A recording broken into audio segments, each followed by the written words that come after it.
pas waktu Simbok sakit itu rasanya gimana ya? Saya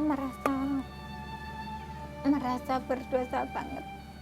Cincin yang dulu tak belikan untuk Simbok cuman 3 gram udah tak jual.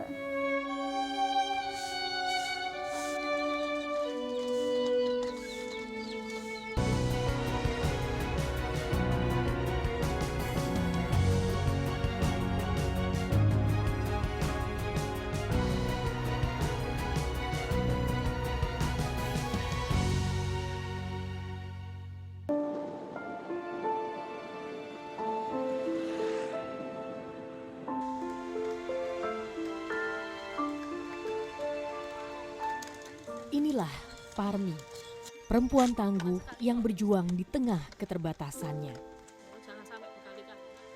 Kursi roda ini membantunya bergerak, menjadi pengganti saraf tangan dan kakinya yang melemah.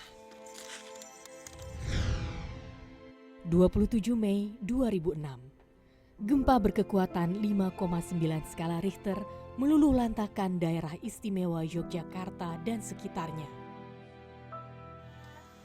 Peristiwa itu meninggalkan duka yang membekas bagi Parmi. Begitu kena tembok, terus saya keduduk, terus saya lihat itu goyang-goyang seperti mau ngeruntuhin saya, terus langsung saya geser. Masih sadar saya sambil ngucap Allahu Akbar, innalillahi, langsung. Pokoknya ngucapnya cuman sebatas bisa keluar, entah itu salah atau benar, saya langsung cuma bilang Allahu Akbar, innalillahi, langsung saya narik ke bawah meja yang dulu untuk belajar waktu saya masih sekolah itu. Ya, Parmi adalah salah satu korban selamat yang perlahan menata semangat untuk melanjutkan hidup. Butuh keberanian untuk menceritakan kembali kejadian traumatis itu. Gempa membuat kemampuan fisik Parmi menurun. Dimulai dengan penggumpalan darah pada otak, saraf lemah di sekujur kaki dan tangan, hingga berkurangnya daya penglihatan dan pendengaran. Parmi sudah menjalani rehabilitasi selama 3 tahun berturut-turut setelah kejadian. Ia sudah bolak-balik berobat, berganti dokter dan rumah sakit. Namun ia mengaku kini kartu BPJS-nya tak bisa lagi digunakan. Ke rumah sakit daerah sudah nggak bisa, sudah dinonaktifkan karena kan perpanjangan ke rumah sakit pusat itu kan 3 bulan.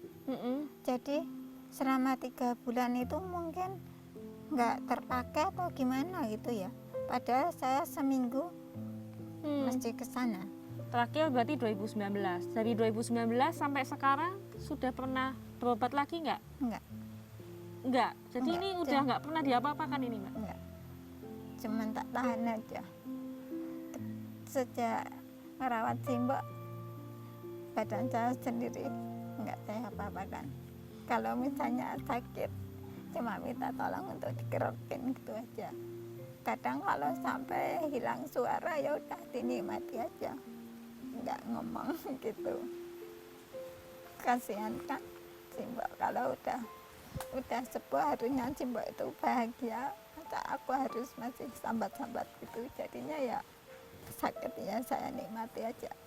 Mungkin ini udah kehendak Allah, takdir Allah, aku harus seperti ini.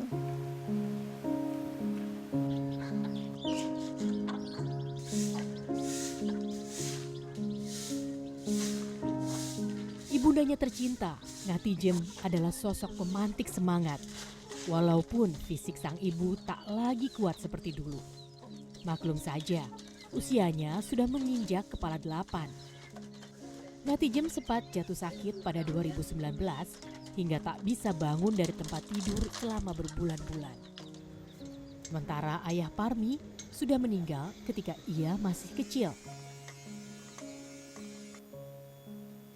Parmi dan sang ibu tinggal di rumah sederhana bantuan pemerintah di Dusun Ciren, Desa Triharjo, Kecamatan Pandak, Kabupaten Bantul.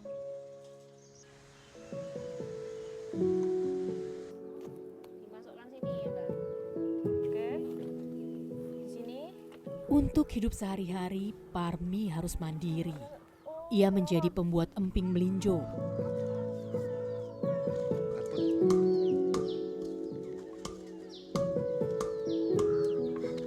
Jika harga sedang tinggi seperti sekarang, melinjo dibelinya dengan harga Rp30.000 per kilogram. Padahal tidak banyak emping melinjo yang bisa dihasilkan Parmi. Hanya sekitar 250 gram per hari. Sebab tangan dan kaki Parmi tak bisa lagi diajak berlama-lama menyangrai dan menumbuk melinjo. Jadi ini biji melinjonya karena baru disangrai panas. Jadi bukan cuman susah numbuknya karena berat, tapi ini panas.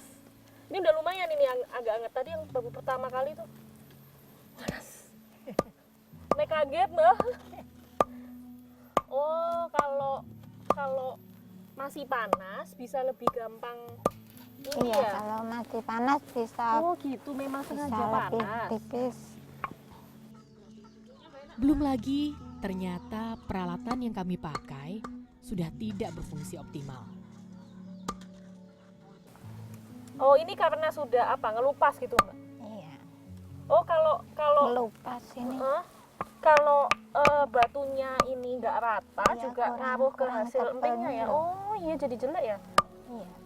Harusnya yang itu yang dari batu itu. Cuman kan karena saya nggak bisa membelinya, nggak bisa mencarinya di kali terus dibikin, jadinya ya alternatif pakai ini aja. Pakai semen aja yang jauh lebih murah gitu. Ya. Iya, yang bisa saja.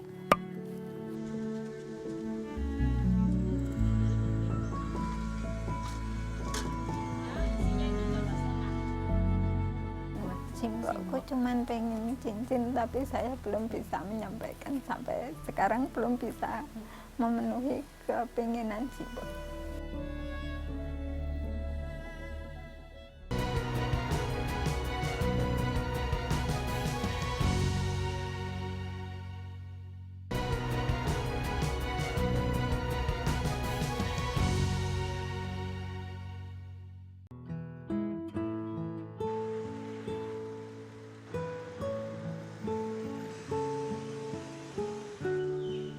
Matahari sudah mulai meninggi.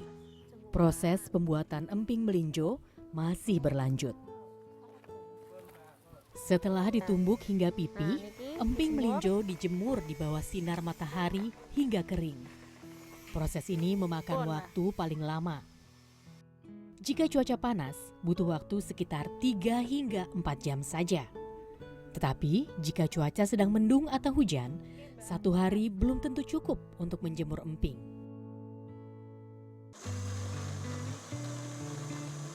Tak selesai di situ. Emping melinjo yang sudah kering dibumbui dengan campuran bawang putih dan kemiri yang dihaluskan. Setelah itu, emping dijemur untuk kedua kalinya. Mau sholat. Terus ini naik sendiri. Saya tuh pengen bantuin tapi bingung caranya, Mbak. Nah, iya sudah. Oh, berkarat ya, Mbak. Sudah lebih dari 3 jam kami membuat emping melinjo. Sambil menunggu emping yang dijemur kering, Ngatijem dan Parmi memanfaatkan waktu untuk memasak makan siang. Menu hari ini sayur sop dan tempe goreng. Biasanya tak sebanyak ini lauk dan sayuran yang mereka makan. Bahkan dalam 1 hari mereka terbiasa makan hanya 1 kali. Tetapi karena kehadiran saya, mereka memasak cukup banyak.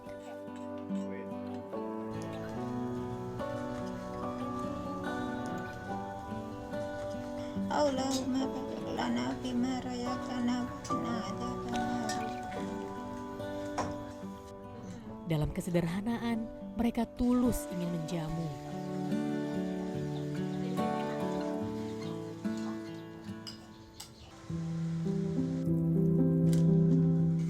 Selain emping melinjo, Parmi juga mencari peruntungan dengan berjualan emping Garut, emping ketela, hingga rengginang beras. Harganya bervariasi. Emping melinjo dijual dengan harga Rp70.000 per kilogram. Sebelum pandemi, Parmi dan ibunya biasa berkeliling untuk mengantarkan langsung emping pesanan pelanggan. Tapi, sejak kondisi kesehatan sang ibu menurun, Parmi hanya bisa berharap pembeli datang langsung ke rumahnya. Ini super 80. Jadi ini sudah berapa lama nggak ada kayak masnya gini nggak datang? Hampir setengah 2 bulan. 2 bulan nggak ada yang beli nih. Jadi ini semua bikin 2 bulan. Ini masnya pertama setelah 2 bulan. Ya ampun. Alhamdulillah Mas, terima kasih. Tolong dipromo-promokan ke teman-temannya. Meski sulit, tak pernah ada kata menyerah dalam kamus Parmi. Ia selalu berjuang mencari nafkah secara mandiri dan pantang merepotkan orang lain. Parmi hanya punya satu tujuan, membahagiakan ibunya. Simbokku cuma pengen cincin, tapi saya belum bisa menyampaikan, sampai sekarang belum bisa memenuhi keinginan simbok. Insya Allah kalau saya diberikan umur, diberikan kesembuhan, besok saya bisa memberikan lagi. Entah kapan, saya yakin Allah pasti mengabulkan. Ya pas kemarin Mbak, pas waktu simbok sakit itu rasanya gimana ya? Saya merasa berdosa banget. Cincin yang dulu tak belikan untuk simbok cuman 3 gram udah tak jual.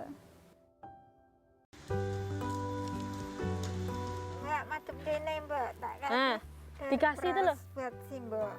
Kasih apa itu? Sini dibantu ya. Simbokku semoga selalu sehat dan diberikan tambahan usia.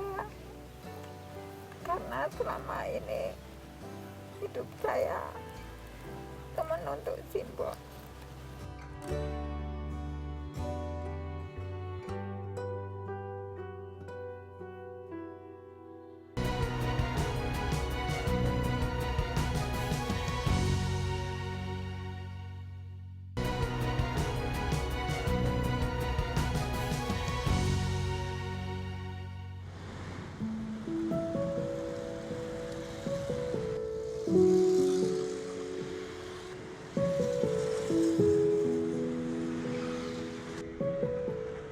Hari berganti. Kami dari tim Berbuat Baik berniat mengajak Parmi mengambil jeda sambil cuci mata.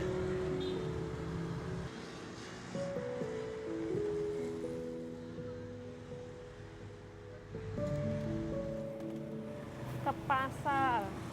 Menurut ceritanya, sudah lebih dari 3 tahun Parmi tak pernah keluar sejauh ini.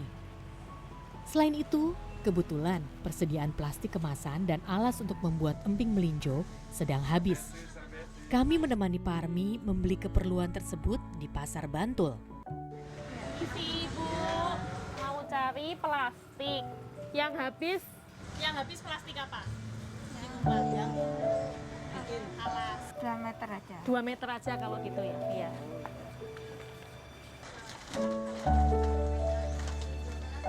Ukuran apa? Pakai plastik gini juga ya? Ini kurang besar. Ini kurang besar, Bu. Oh, kurang besar.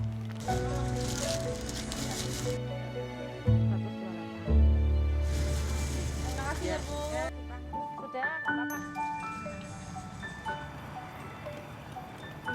Tak hanya sampai di situ, kami masih punya kejutan lain untuk Parmi.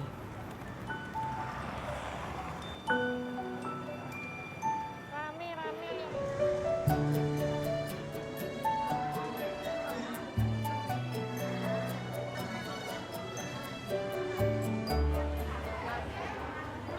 Nah, kemarin kan cerita cincinnya Simbok kejual karena buat berobat. Jadi ini kita nyari bareng ya, gantinya buat Simbok. Waktu itu berapa? 3 gram. Lebih suka yang mana gitu ya? lebih seneng yang mana? Lebih bagus ini ya. Walau tak seberapa, kami berharap sedikit hadiah ini bisa mengobati rasa bersalah Parmi di masa lalu. Cincin milik ibunya yang dulu dijual untuk berobat, kini sudah diganti. Nah, sudah selesai. Ini emasnya. Terus, ini namanya sudah benar ya? Alamatnya benar ya? Alamat, namanya, suratnya, terus ini cincinnya. Ya, tak masukin sini ya. Jadi ini sudah ada gantinya. Nanti kita kasihkan ke Simbok ya. Gimana? Seneng nggak? Lega nggak? Lega, alhamdulillah. Dibantu ya Mbak ya, yang makan Simbok. Oh iya, nanti kita kasihkan ke Simbok ya. Kita pakaikan ya. Kira-kira seneng apa enggak orangnya ya? Kira-kira seneng apa enggak orangnya? Nanti kita kasihkan ya. Oke, kita pulang ya. Nggak sabar mau makiin ke Simbok. Ya. Oke.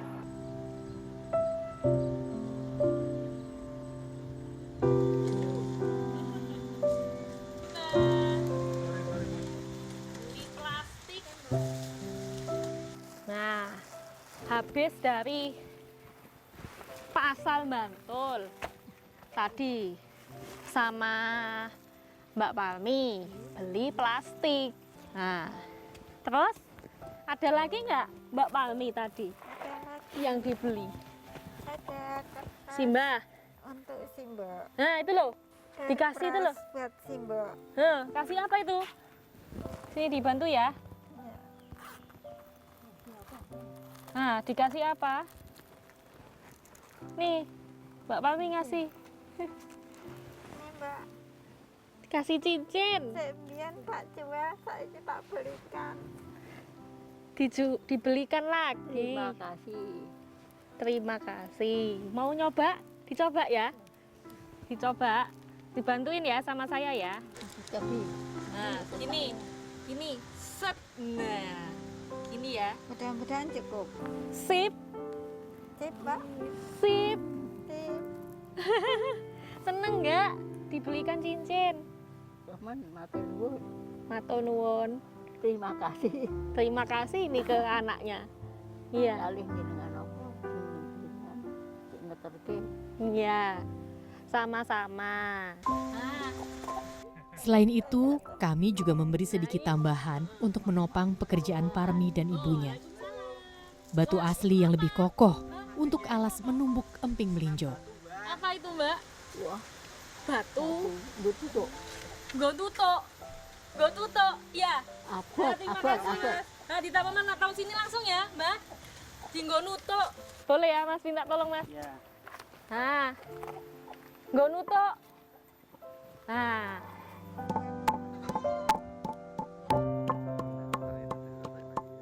Simbokku semoga selalu sehat dan diberikan tambahan usia agar bisa menemani saya. Karena selama ini hidup saya itu menuntut Simbok. Semangat hidup saya cuma Simbok. Iya. Amin ya, Mbak. Pasti sehat selalu. Semangatnya si Mbak Parmi sehat selalu. Nanti apapun usahanya Mbak Parmi, rezeki itu nggak selalu uang. Ya, membahagiakan orang tua itu nggak selalu uang.